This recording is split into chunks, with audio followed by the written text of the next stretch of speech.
అందరికీ నమస్కారం అండి. 2 రోజుల్లో సార్వత్రిక ఎన్నికలు జరగబోతున్నాయి. మన ఆంధ్ర ప్రజలు ఎవరికి ఓటు వేయబోతున్నారు అన్న విషయాన్ని ముందుగా ఎవరికి చెప్పకమాకండి. మీ కుటుంబ సభ్యులతో కూడా మీరు ఎవరికి ఓటు వేయబోతున్నారో చెప్పద్దండి. మొదటిగా ఈ రూల్ని ఖచ్చితంగా ఫాలో అవ్వండి. ఒక సామాన్యుడు వేసే ఓటు వల్ల 5 ఏళ్ల పాలకుడు నిలబడుతున్నాడు. అదే పాలకుడు మంచివాడైతే 50 ఏళ్ల చరిత్ర మారబోతుంది.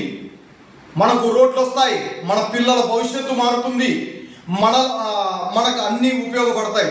కానీ అదే ఒక నీచుడు, క్రూరుడు, దుర్మార్గుడు అయిన పాలన మళ్ళీ కొనసాగితే మన బతుకులు మారవు. అందుకోసమే నేను ఒకటి విన్నవించుకుంటున్నాను.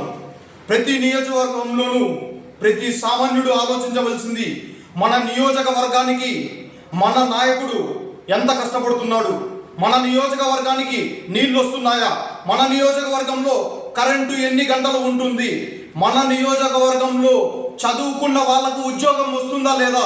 ఎంతో మంది నిరుద్యోగులు చస్తున్నారు.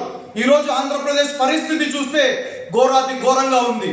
ఎందుకంటే నిరుద్యోగులు ఎక్కువ మంది అయిపోతున్నారు, కానీ చదువుకున్న వాళ్ళు ఎంతో మంది పోతున్నారు, కానీ నిరుద్యోగులు పెరిగిపోతున్నారు.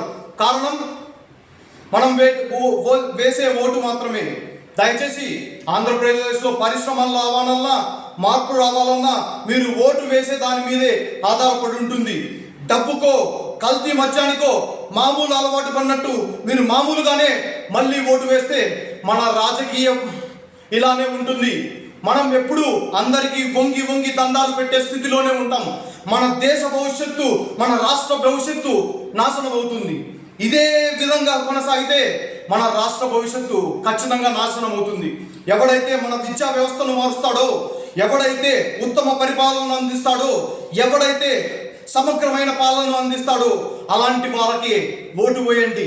మీరు ఓటు వేసే ముందు అంతఃకరణ శుద్ధితో ఖచ్చితంగా ఆలోచించుకొని ఓటు వేయండి.